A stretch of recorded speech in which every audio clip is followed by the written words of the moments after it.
হাই friend, আজি আমি কথা পাতিম অসম চৰকাৰৰ DME বিভাগত গ্ৰেড 4 আৰু গ্ৰেড 3 পোষ্ট ওলাইছে। আমি আজি গ্ৰেড 4 ৰ বিষয়ে কথা পাতিম। ইয়াৰ অনলাইন এপ্লিকেশ্যন ফৰ্ম সাবমিশনৰ ডেট 15 তাৰিখৰ পৰা আৰম্ভ হৈছে আৰু ইয়াৰ লাষ্ট ডেট হৈছে অহা মানে ইটো মাহৰ 30 তাৰিখ। সো বলক আমি ৱেবসাইটত যাওঁ। ৱেবসাইটত গৈ পেলাই এডভাৰটাইজমেণ্টটো চাই লওঁ। প্ৰথমতে যাব লাগিব ক্ৰম বজাৰত, তাৰপিছত ইয়াত গৈ এছাম কেৰিয়াৰ বুলি মোৰ ইয়াতে এছাম কেৰিয়াৰ সাৰ্চ কৰাৰ আগতে আছিল।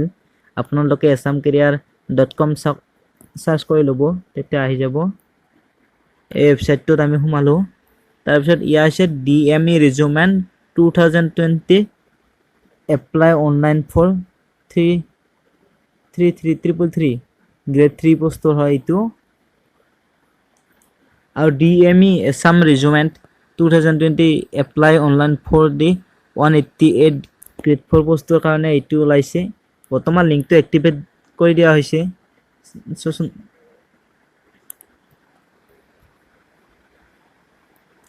Advertisement director of medical education DME।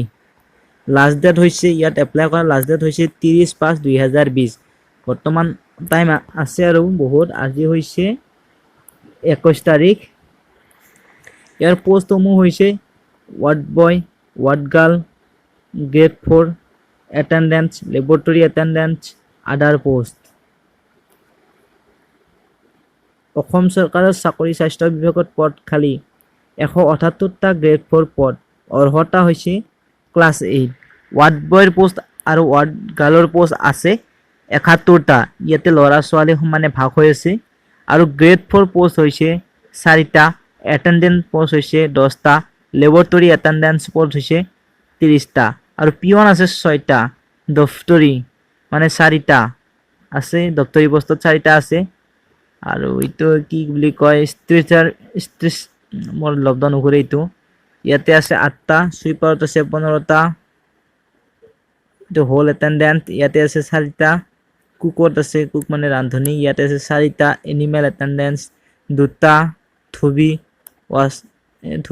ইয়া 12টা আছে, পেকাৰ মানে ইয়া ভাতৰ থালি পেক কৰা সেই আছে 12টা, ৱৰ্কশ্বপ ৱৰ্কাৰ এয়া আছে 6টা। এডুকেশ্যন কোৱালিফিকেশ্যন হৈছে ক্লাছ 8 পাছ। ইয়াত পে হৈছে মানে দৰমহা হ'ব 12,000ৰ পৰা 52,000 আৰু গ্ৰেড পে থাকিব 3,900 টকা।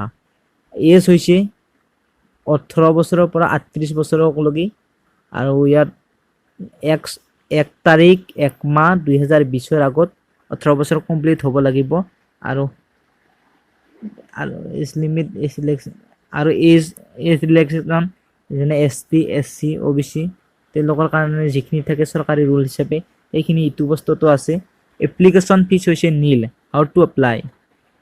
ইণ্টাৰেষ্টেড কেণ্ডিডেটে DME assam.gov.in গৈ কিনে এপ্লাই কৰিব পাৰিব। ইয়াৰ ইম্পৰ্টেণ্ট ডেট হৈছে এই যোৱা 15 তাৰিখৰ পৰা এইটো অনলাইন খুলি দিছে আৰু অহা মানে ইটো মাহৰ 30 তাৰিখলৈ ইয়াৰ অনলাইন আছে।